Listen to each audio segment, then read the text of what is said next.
నమస్తే, welcome to Andhraprabha. Stalin పేరు చెప్పగానే తమిళనాడు రాజకీయాలలో ఎంత సంచలనమైన ప్రభావం ఉంటుందో ఇప్పటివరకు మనం చూసాం. ఆ తర్వాత తమిళనాడు ముఖ్యమంత్రిగా విజయ్ జోసెఫ్ అధికార బాధ్యతలు చేపట్టిన తర్వాత ఆ పేరు మళ్ళీ ఒకసారి మోగుతోంది. అయితే ఈరోజు ఎందుకు మోగుతుందన్న విషయం కూడా మనం గుర్తు చేసుకోవాలి.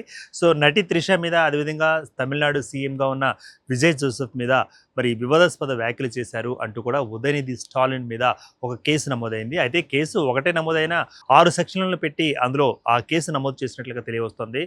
అయితే ఈ కేసులు ఎందుకు పెట్టారు అంటూ, తాను చేసిన వివాదాస్పద వ్యాఖ్యలు ఏంటి, అందులో ఏం తప్పు ఉంది, ఇది క్లియర్ కట్గా నాకు చెప్పండి అంటూ కూడా మరి ఉదయనిధి స్టాలిన్ కోర్టును ఆశ్రయించినట్టు తెలుస్తుంది. మరి ముఖ్యంగా ఇదే క్రమంలో మద్రాస్ హైకోర్టును కూడా ఆయన ఆశ్రయించినట్లు ఆయన తరఫు లాయర్లు ఎవరైతే ఉన్నారో వాళ్ళు కూడా పిటిషన్ ఇచ్చినట్టు తెలుస్తుంది. అంటే ఇదే క్రమంలో ఆరోపణలు వచ్చిన తర్వాత, వివాదాస్పద వ్యాఖ్యలు బయట వైరల్ అయిన తర్వాత ఆయన ఒకానొక స్థాయిలో అరెస్ట్ కూడా చేసినట్లుగా మనకు తెలియవస్తుంది. అరెస్ట్ చేసిన తర్వాత ఆయన మరి జైలుకి తీసుకువెళ్ళారా, తదుపరి పరిణామం ఈ క్రమం ఏంటి అన్నది కూడా మనకి ఇంకా అప్డేట్స్ రావాల్సిందే. అయితే ఇదే క్రమంలో మరి ఉదయనిధి స్టాలిన్ ఇంటి దగ్గర భారీ ఎత్తున పోలీసులు మోహరించడం, అదేవిధంగా ఆ ఇంటికి ఎటువంటి అవాంఛనీయ సంఘటనలు జరిగేలాగా అక్కడ ఉండకుండా పోలీసులు కూడా బందోబస్తు ఏర్పాటు చేయడం. ఒక క్రమంలో ఇదంతా కూడా తమిళనాడు రాజకీయాలలో మరి సంచలనం రేకెత్తించింది.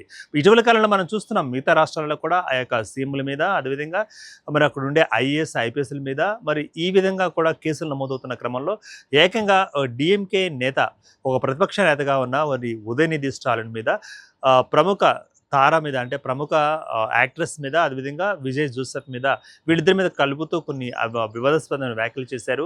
వ్యాఖ్యలు చేసినందువల్ల మేము 6 కేసులు పెడుతున్నామంటూ కూడా ఫిర్యాదుదారులు ఆయన మీద కేసు పెట్టినట్టు తెలుస్తోంది. రైట్, ఇదే క్రమంలో ఈ కేసు మీద ఉదయనిధి స్టాలిన్ మరి ఏ విధంగా వ్యవహరిస్తారు, అదేవిధంగా ఏ విధంగా ఆయన స్పందిస్తారు, అయితే ఈ కేసు మీద ఎవరు పెట్టారు, ఇంకా ఆ వివరాలు కూడా బయటికి రాలేదు. అయితే మరి విజయ్ జోసెఫ్కు, అదేవిధంగా మరి నటి త్రిష, వీరిద్దరు కూడా, అంటే వీరిద్దరి ముందు ఉన్న సంబంధాన్ని కూడా ఆయన వివాదాస్పద వ్యాఖ్యలుగా మాట్లాడినట్టుగా మరి అక్కడ కేసు నమోదైనట్లుగా తెలియవస్తున్న సమాచారం. అయితే దీని మీద మరి విజయ్ జోసెఫ్ కానీ, అదేవిధంగా నటి త్రిష కానీ వారి నుంచి అయితే ఎటువంటి స్పందన బయటకు రాలేదు ఇంతవరకు. అయితే సెలబ్రిటీలను టార్గెట్ చేసుకొని మరి ఉదయనిధి స్టాలిన్ చేసిన వ్యాఖ్యల పట్ల మరి అక్కడున్న సెలబ్రిటీల వర్గం కూడా ఒకసారిగా బగ్గుమంటోంది.